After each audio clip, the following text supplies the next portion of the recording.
Welcome to the Rim Break Rodeo. We hope this video helps. You will start with Essentials, VS Code and Node. JS installed so JavaScript runs. Once installed, pick or create the project folder you want to work in. Now, open Visual Studio Code and use File, Open Folder, or simply drag the folder into the window. Make sure the Explorer shows your files. If not, toggle the sidebar. You're setting the environment. This first step creates the workspace where you'll add and run JavaScript files quickly and reliably.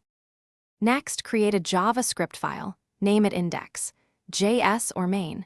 JS so tools recognize it immediately. Once done, open the integrated terminal with View, Terminal, or the Control+ shortcut. This lets you run Node commands without leaving VS Code.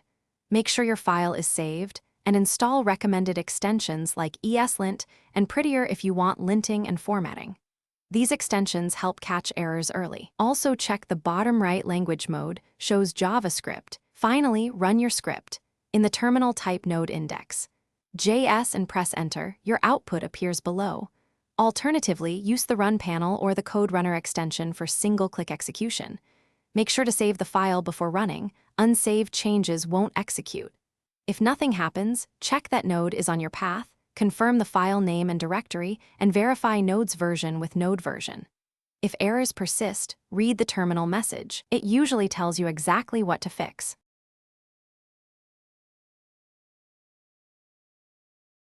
Thanks for watching.